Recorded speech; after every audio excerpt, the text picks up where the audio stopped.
faith in the VA. And I'd like to say that yes. My dad did go along with Jeffrey on that second time, along with my daughters, and that he begged the VA to do something to help his grandson. My dad lost his brother in World War II at 22 years old, and he was now seeing his grandson going downhill right before his eyes, and nobody was there to help. So to me, that's heartbreaking.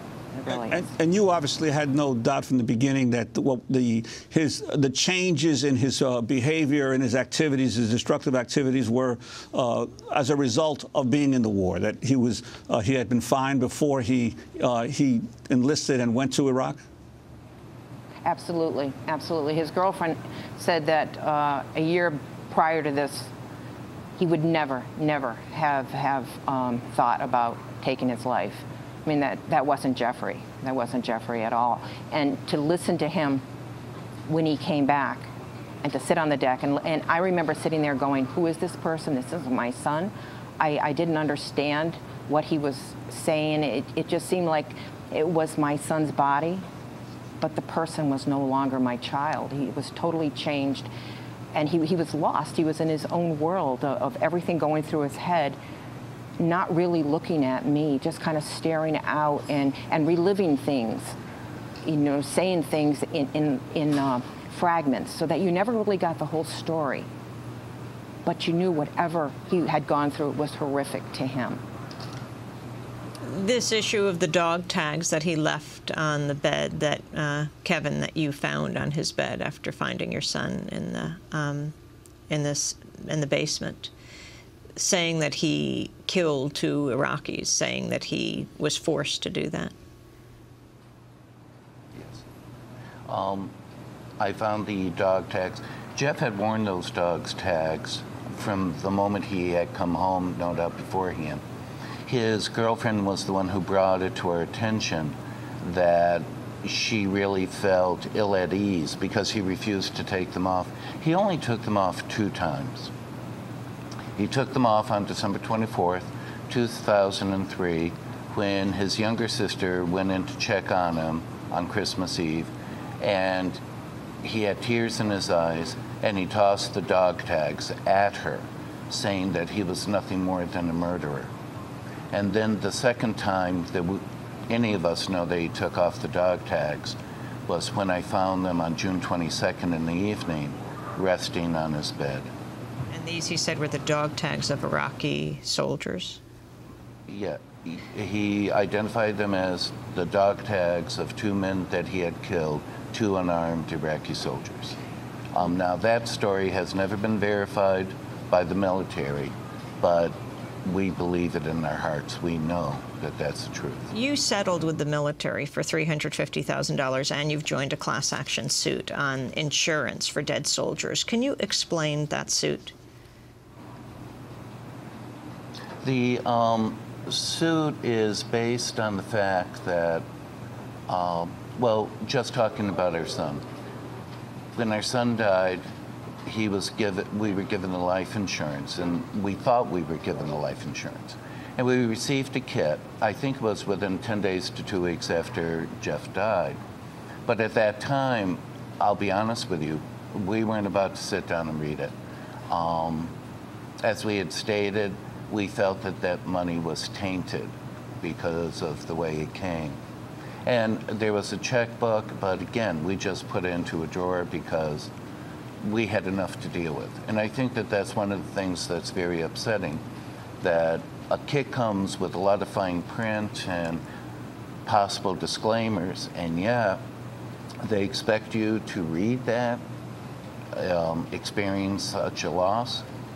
Then it came to our knowledge recently that the money was never placed into a bank or a protected account. By protected, I mean FDIC. So therefore, we found out that it was placed in a corporate investment account. And what was happening is that the company was actually making profit off of our son's death. The account, people have estimated, was earning 5.69%, and they were giving us 1%. But we also discovered that in many other families, they were earning 0.5%. I mean, whether it's illegal, that's up to a court to rule, but it's morally, ethically repugnant. It truly is. I can't understand how any company, especially Prudential, would ever try to make profit off of our son's death. And this was an insurance policy, a military insurance policy, in other words, that the government had a contract with Prudential to provide this insurance? Correct. Correct. Gregg Keesling, have you also joined this lawsuit? No, I've not. I'm hearing about it for the first time here this morning. Kevin, on this issue, it's just getting play right now. It's just really becoming public. What has the insurance company responded? From the little bit that we've seen, they've responded that this is common practice, that they have done nothing wrong, and as Joyce and I were talking, if this is truly common practice, then that speaks for corporate America, then we're in trouble. We are really in trouble. So at this point, what we want to do is try to get all the knowledge to all the families that we can and have them make their own decisions. But it's outrageous. It enraged us. Finally, Gregg Keesling, the Obama administration, congressional hearings, they all say they're deeply alarmed by this extremely high rate of suicide, surpass the civilian rate right now, and are investigating and trying to figure out what to do. You lost your son in Iraq. Have they come to you? Have they begun to talk to you? What do you feel the Pentagon, the Obama administration, American society needs to do around this issue of soldier suicides? Well, for 4 years in a row, the military suicide rate has set a record. And each time, military leaders have come out and said basically the same things, that we're trying to get our hands around it, we're trying to get more mental health treatment to the soldiers, we're trying to destigmatize reaching out for help. And that's what the president said in his speech earlier this week.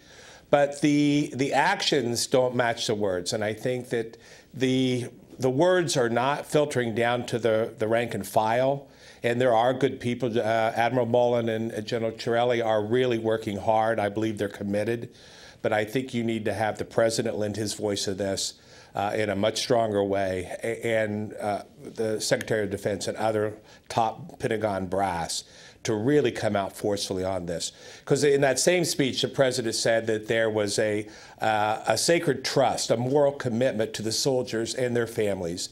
And in our case, we really feel that that sacred trust and that moral obligation has been broken. We're not asking for a lot. We're asking for the simple acknowledgement that our son was correct in joining the military and serving his country and trying to do the right thing in betterment of his country. And that silence now for over a year, I think, speaks a lot to the true commitment to try to really reach down deep and to address this issue of mental health and soldier suicide. And we just really appeal to the president.